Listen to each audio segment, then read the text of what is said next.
I'd taught myself when I was 15. I worked in a camera store selling cameras, and I would have access to all the greatest and latest cameras all the time. And I'm a bit of a gearhead. I love my gear and toys and things like that.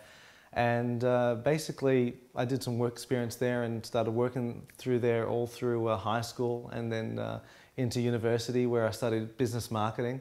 My mother told me, you know, she wants me to be a doctor or a lawyer, and in the end I went and started business marketing, but she said there's no money in photography, don't do photography, it'll get you nowhere, it's only a creative outlet, just keep it as it is. And, you know, and I was fine doing that until I was 25, and I decided that I'd had enough of, you know, working in the marketing environment for various reasons. The main one is being confined to an office and stuck there, and my passion for photography kept growing, and I felt, well, you know, I've got friends that were telling me, you know, you can do this, you know, have some confidence, you can do this. And I decided that I should give it a go, and I gave myself a year. I had some money aside. A lot of people do it with the intentions of doing it part-time, then maybe make it into a full-time thing. And while that's good for certain people, I kind of felt I had to take a risk. If I was really going to do it, I'd do it right.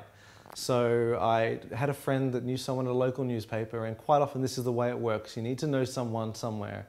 It really is all about who you know. Very important, you've got to have the skill set to back it up, but very important in terms of relationships and who you know. So I basically got the newspaper to give me an opportunity to have a go. They sent me out to jobs that included shooting grandmas that turned 100, bakers that were baking a new bakery that had opened, and I'd take a picture with them holding bread. And I saw every one of those opportunities as an opportunity to improve, not just to show what I can do or prove what I can do or whatever it might be, or just have fun with it, which is all important. The most important thing is that I learn on the job. And I don't have any mentors that were helping me at that time, so it was very important for me to be very critical and analytical about my work that I was doing. Quite often, instead of just literally shooting someone with available light, which I was pretty good at that stage at shooting available light. I'd been raised on Leica rangefinders, so everything was always manual. I'd always shot in manual exposure and continue to do so to this day, and refuse to trust, you know, new technology when it comes to exposure. Focus is probably the only thing I use. It's automatic. I don't trust my eyes. My eyes aren't good enough for manually focusing. But basically, I got work doing that, and I would experiment with lighting, you know, putting a flash off camera, you know, diffusing the flash, learning how to diffuse it, learning how to flag light and shape light the way I want to. Quite often, sometimes I would literally, if I didn't have anything to bounce off, I would have a flash on camera, and I'd have my hand here, and I'd have the flash going backwards, bouncing off my hand and falling onto the subject. And I would do all kinds of things to look at different ways of making the most of not only the equipment that I had, but the environment around me. At that stage, things were going quite well at the local newspaper. I was getting some pretty regular shifts. I was just scraping by on a living. But after about 9 months, the work started to drop off. I was very close to losing the mortgage on my house and making repayments, and things were really, really tough.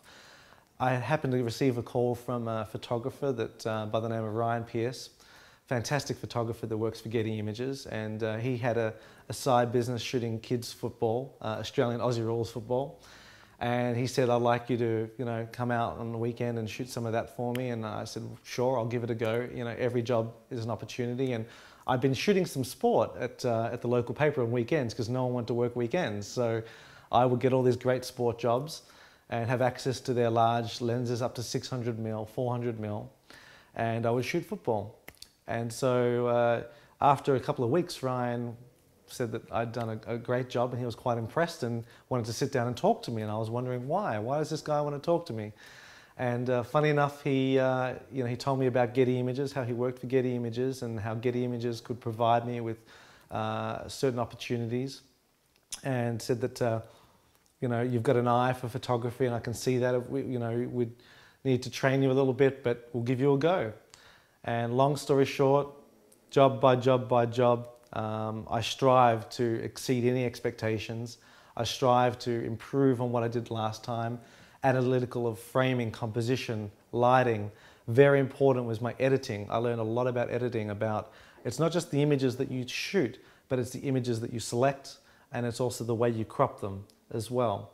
And image selection is very, very important, because one average or poor image in a really good set can bring down the quality or overall perception of the entire set or the entire portfolio. So that's one thing that I learned that was very, very important. I was shooting a lot of sport, basically Australian rules football, soccer, Commonwealth Games, you know, major sporting events in Australia. And I started to do a bit of entertainment because I really enjoyed entertainment, and shooting concerts, and I guess I got into the whole celebrity thing. Even though I'm not really into the celebrity thing, I guess I got drawn into it somehow. And I started to enjoy that, and that led to shooting a lot of parties and things like that, where again I would experiment with light. I would use an opportunity. There's I think a picture on my website that I was quite happy with at the time. It was a picture of Geoffrey Rush, and it's literally him holding my flashlight under his face. So he's actually holding it on a cord, and I'm in front of him, and he's basically holding the light like this, and I've got a wide shot of him holding the light, and then I shot a tighter one. And because there was a red curtain behind him, that light had spilled out to the red curtain and created a nice red. So his face is sort of lit up red with a nice red background. He's looking quite firmly through the camera lens. And that was one of my first really nice portraits that I'd shot on the job shooting entertainment. And really, that wasn't a portrait session. That was literally him coming off a press conference, and I'm asking him to step aside and do a very, very quick picture. So I had to think quickly, I had to use instinct, I had to get my camera settings all correct in terms of manual exposure and flash power and everything like that, and it worked. And so that sort of instilled this love of shooting portraits. And it's something that I'm still working on today here in Hollywood, whether it be exclusives or whether it be on-set stills for music videos or TV sets. And I'm just thrilled to be in a really good position now where I have not only interesting subjects but access to fantastic equipment. And my advice to young people or anybody at any age wanting to push the envelope and turn their photographic passion into a career is to just have confidence in yourself. But a confidence, but humility as well, where you're caring about the environment around you, the people you work with. You need to get along with everyone you work with. You need to be professional.